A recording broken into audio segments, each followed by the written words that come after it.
What is going on, managers, and welcome back to another video from me. This time, we are building a tactic for a certain team, and that is the newly promoted Luton. Can we keep them in the Premiership? That's the plan, that's the idea, and that's what we're going for. If we can make them in the Premiership, we have done a successful thing. So let's get straight into it and see what this team has got for us. So straight off the bat, they've gone for a 5 at the back formation. I kind of going to float around this kind of formation, I think, anyway. 2 holding midfielders in there, playing really deep. Not going to put that high line of press. We're going to go more of a lower line, absorb pressure, try hit them on the counter-attack. But we need to assess the players first to see what they have got for us. So, we have got the team right here. It's a very big squad so far for Luton. They've got a lot of players, which is good. I can use that to my ability to try and mold players into some positions and see what they've got. First, we're going to take anyone that is away from the club, which we've got clicked there. So, anyone that's out on loan, we're not going to bother looking at. So, that's perfectly fine there. Now, we're going to have a look at our goalkeepers and see which one is going to get the position. We have got James Shea-Howe for 10 months, so he is completely eliminated. We don't use him. We do have Jack Walton, who has come in here. Very interesting goalkeeper. He's 6'2", not the best of aerial reach. His one-on-ones are not the best with his reflexes. We could probably get better goalkeeper in here. He might just be backup because we have got a lone player with Ethan Horvath, who has got better one-on-ones, more aerial reach as well. Passing is kind of the same that he's had previously. Also 14 reflex and got good throwing and kicking as well. We could definitely use him more. So I feel like Horvath is going to go in goals, the United States goalkeeper, and instantly we've got our goalkeeper locked in. He has a good tendency to rush out, as you can see there. He had a 15 on a tendency to rush out with his decisions as well, and concentration and composure 12. I'm going to stick him on a sweeper keeper, but I'm only going to have him on defend. Nothing too crazy. Don't want to go running out like Neuer. Then we're just going to have a look at our defenders here. Let's have a look what we've got. So potentially I have 1, 2, 3, 4. We have 5 centre-half in the team. We also have only 1 right back and 2 left back. So the 1 right back has automatically got to go in, and he's a very fast player as well. So Cody Drummond, I am going to be butchering names up here, so I apologize. A very fast wing back. As you can see there, 15 acceleration, 15 pace. He's going to get up and down with natural fitness as well, and stamina of 14. We're going to use him to get the ball forward, and we're going to use his dribbling as well with 12 here to push on and try and get that ball whipped in. He's going to be out massively on the counter-attack, so I'm going to put him there and automatically put him into there. Also, on the other side, I'm potentially going to go left wing back there because we do have Bal in here as well, who is another absolutely rapid player. As you can see there, 17 acceleration, 16 pace. With the stamina of 15, he can get up and down. Got quite good dribbling as well. Hasn't got the best of techniques. Going to struggle whipping that ball in, but he's got good passing and good work rate as well. So Bal will potentially go in there. We're just going to have a look at Josh Williams to have a check. Josh Williams quite not developed there. 22 years old. He could be an issue, so we are just going to put Bal in there, and that instantly becomes our wing backs because we are struggling with the wing backs area. I might have to change a right mid or a left mid into a wing back, but we'll come to that when we need to. Now we have a big selection of the 5 centre-halves, and we're going to start with Bradley, who has 18 jumping reach. This is a massive advantage for us. We aren't going to be playing a high line, so that acceleration of 7 and that pace of 8 won't affect us too much because the higher the line is going to be dropped a little bit. That's absolutely brilliant for us and perfect, just what we need. So Bradley is a big choice that might go into there, but we are going to check the other players first. As you got Tom Lockyer there, who is a very well-rounded technical player as well. Got some good attributes in the mental, good positioning, love his teamwork as well, work rate. He hasn't really got the pace, but like we said before previously, it doesn't really matter. That doesn't matter. Only 13 jumping reach and 13 strength as well. We could potentially use him as an outside centre-half there. We try and bring one back down here. Then we're going to go into Reece Burke, who's another player. He's a little bit faster than everyone else, which is nice. Got very good mentals. Well-rounded player as well. Heading, marking, and tackling. All good. Good positioning, so he knows how to anticipate the ball coming in. Good bravery as well, which we like from a centre-half. A very nice signing there. Hopefully he can do something for him. Let's have a look at Gabriel, another player that he's a lot faster though. Got good jumping reach. His composure and concentration might lay him down a little bit less on the technicals as well. As you can see there, heading, marking, and tackling 13 and 12s. Potentially have a look at see who else is in here as well. We've got Dan Potts, who's a they've got him as a wing back as well. He can play as a fullback, but we potentially would use him more as a centre-half there. It looks very good, solidly. Once again, mentals are great in there, very well-rounded. Physicals are good, above average, which is nice to see. Good work rate, good positioning, good teamwork, which we'd love to see, which will help in the first year of a Premiership side as well. He can be as a wing-back as well, because he has got the good dribbling and crossing, so potentially if we do need to move someone over there, Potts could potentially go over to there as well. There is the 3 centre-halves that we need to pick. We've got 5 centre-halves now, so let's pick him and see who he's going to go in. I am going to put Sonny in purely because of that jumping reach, and I'm going to slap him straight in the middle there, and he can be a very handful for us.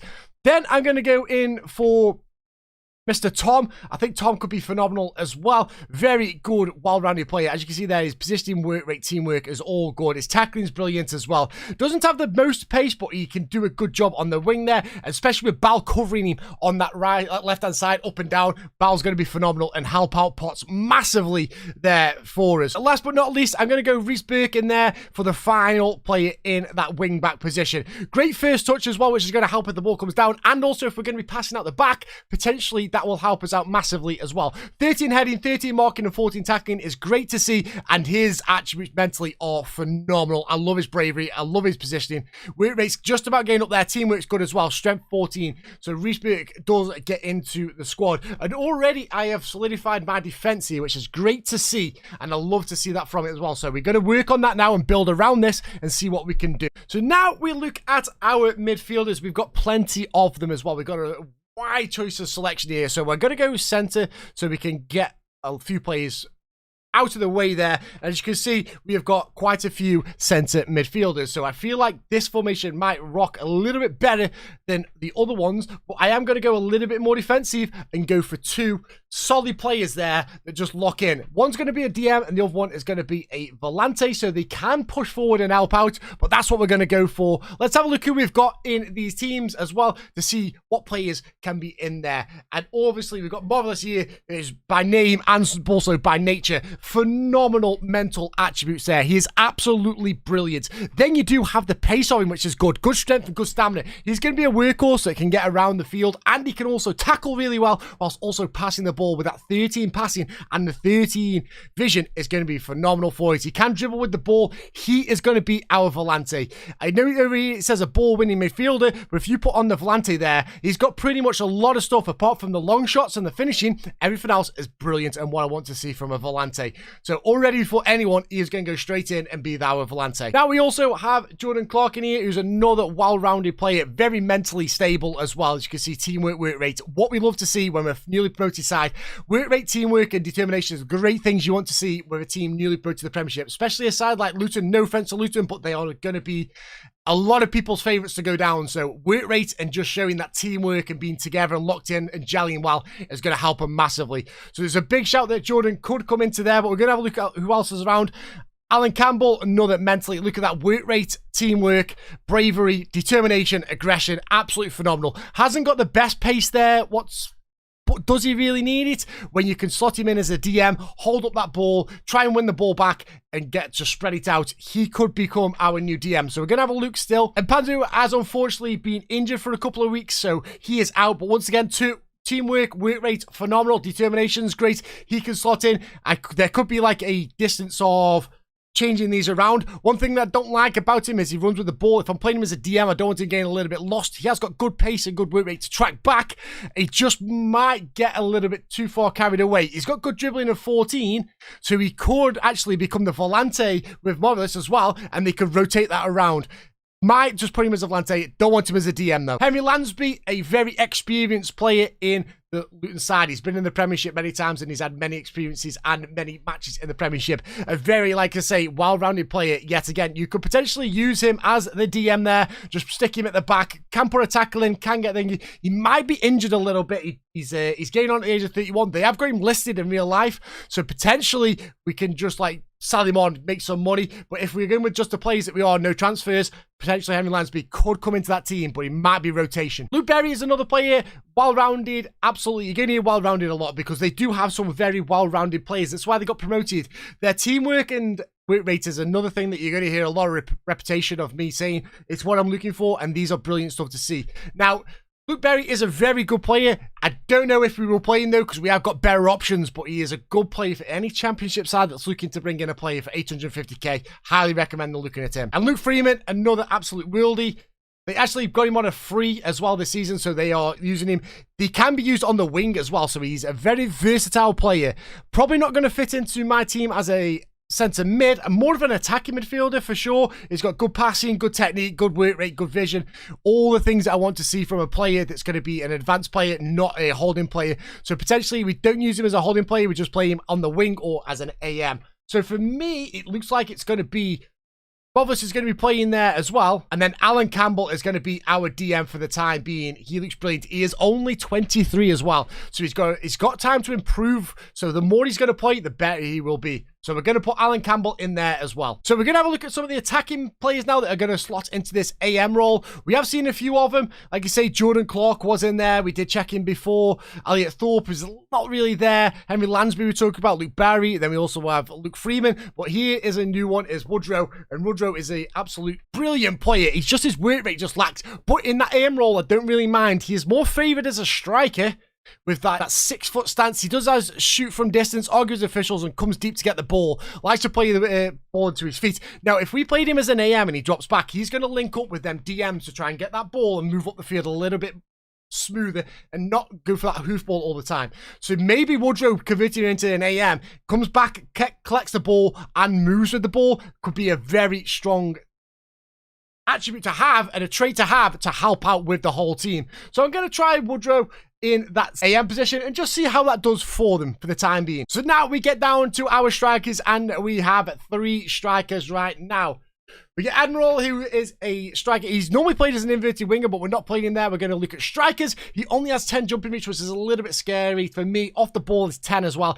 I don't think he has enough to be this Premiership striker that he's meant to be. 9 anticipation, 9 decisions.